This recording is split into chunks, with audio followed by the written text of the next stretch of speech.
Baik, selamat malam. Dalam video kali ini, kita akan membahas, pertanyaan terkait dengan UAS, sistem operasi. Ada beberapa pertanyaan yang, harus kita jawab. Yang pertama yaitu, apa itu sistem operasi? Jelaskan fungsi dan, dari sistem operasi tersebut. Kemudian pertanyaan yang kedua, sebutkan karakteristik dari sistem operasi open source dan closed source. Pertanyaan ketiga, gambarkan skema dasar sistem komputer. Kemudian pertanyaan yang keempat, jelaskan apa itu perangkat input, proses, output, dan memori beserta perangkatnya. Kemudian pertanyaan yang terakhir yaitu terkait jelaskan langkah menginstal Windows 10 atau Ubuntu 22. Di sini diminta salah satunya. Yang pertama kita akan jawab coba sistem operasi. Sistem operasi adalah perangkat lunak yang mengelola perangkat keras yang menyediakan layanan untuk program aplikasi yang berjalan di atasnya, yang memungkinkan pengguna berinteraksi dengan komputer lebih mudah. Ada beberapa fungsi untuk sistem operasi yaitu, manajemen proses. Manajemen proses ini lebih kepada, bagaimana suatu komputer itu, mengalokasikan suatu memori terhadap aplikasi-aplikasi yang berjalan, di atasnya. Kemudian yang kedua, fungsi dari sistem operasi adalah manajemen memori. Karena yang seperti yang kita tahu, memori, dalam komputer itu kan terbatas. Sedangkan aplikasi di luaran sana, sudah sangat banyak sehingga, fungsinya di sini, sistem operasi itu, yaitu mengatur, bagaimana suatu memori itu dapat dialokasikan untuk aplikasi yang berjalan di atasnya. Contoh aplikasi yang berjalan di atasnya seperti misalnya Microsoft Word, Excel, dan lain-lainnya. Yang kemudian yang ketiga, fungsi dari sistem operasi adalah untuk, manajemen file. Yang dimaksud dengan manajemen file di sini yaitu bagaimana, sistem operasi itu dapat mengolah suatu file. Misal dapat membuat file, mengedit, atau bahkan menghapus, suatu file. Itu diatur oleh sistem operasi. Jadi, aplikasi-aplikasi yang berjalan di atasnya akan meminta atau me-request suatu action tertentu kepada sistem operasi yang terkait dengan, operasi pada file. Kemudian selanjutnya fungsi dari sistem operasi yaitu manajemen perangkat keras. Nah, ini, lebih kepada bagaimana nantinya perangkat keras di luar komputer tersebut dapat digunakan di dalam, sistem operasi tersebut. Contohnya dalam hal ini misalnya bagaimana setelah kita mengetik di Word, kemudian hasil output-nya akan kita print. Nah, di sini fungsi sistem operasi itu menjembatani file-file yang sudah kita buat, dalam hal ini contohnya di Microsoft Word, kita akan print, maksudnya mencetak ke dalam, satu kertas.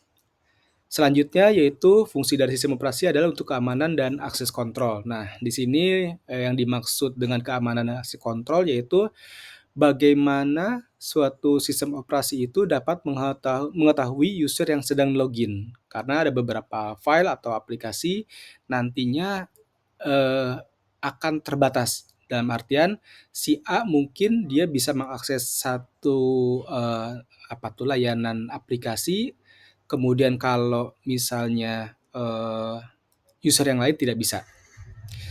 Kemudian fungsi yang terakhir dari sistem operasi yaitu untuk antarmuka pengguna. Maksudnya yaitu, eee, sebagai penjembatan atau sebagai interface, eee, user untuk melakukan, suatu pekerjaan di dalam komputernya. Baik, selanjutnya yaitu karakteristik sistem operasi open source dan closed source.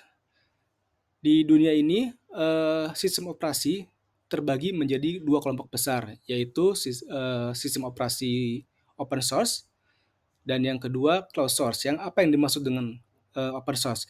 Open source yaitu sistem operasi yang sifatnya terbuka. Dalam artian di sini kode sumbernya atau yang dalam istilah kita itu source code-nya itu terbuka. Dalam artian kita bisa melihat bagaimana suatu algoritma di dalam suatu sistem operasi, eee, alurnya. Kemudian untuk pengembangan sistem operasi yang open source ini, dia lebih bisa dikolaborasikan dengan orang lain. Kemudian tentu saja karena di sini sifatnya open source, sistem operasi ini bersifat gratis dalam artian user atau kita sendiri tidak memerlukan untuk membayar lisensinya. Kemudian yang selanjutnya sistem operasi open source yaitu transparansi. Seperti yang disebutkan di poin 1, karena kode sumber ini terbuka atau source code-nya terbuka, semua orang dapat mengetahui algoritma dari sistem operasi yang berjalan tersebut. Contoh dari sistem operasi tersebut yaitu Linux, kemudian ada beberapa distributionnya seperti Ubuntu dan Fedora, dan masih banyak lagi. Kemudian kita berbicara terkait dengan sistem operasi yang closed source. Dalam artian closed source di sini pengembangnya biasanya suatu perusahaan yang kode sumbernya itu tertutup. Dalam artian tidak semua orang dapat mengakses kode sumber. Sehingga hanya produsen-produsen tertentu saja yang dapat memodifikasinya. Nah, tentu saja di sini karakteristiknya pengembangnya terpusat, tergantung siapa pembuatnya. Kemudian kebalikan dari sistem open source yaitu di sini sistem operasinya bersifat berbayar. Artinya sebelum kita menggunakan sistem operasinya, kita harus membayar untuk lisensinya. Kemudian keamanannya terbatas. Contoh untuk dari closed source ini, sistem operasi closed source ini yaitu Windows dan macOS. Selanjutnya kita beralih ke skema dasar sistem komputer. Secara garis besar, sistem komputer itu memiliki skema terbagi menjadi 4. Pertama yaitu perangkat keras. Perangkat keras yang di sini kita kita sebut ada hard disk, ada memori, ada keyboard, ada mouse, itu yang disebut perangkat keras. Kemudian si perangkat keras itu nanti akan kita install sistem operasi yang nanti akan kita taruh di hard disk-nya.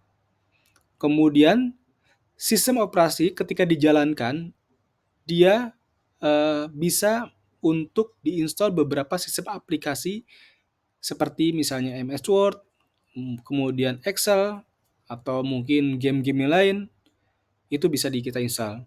Kemudian setelah itu, interaksi antara aplikasi kepada penggunanya.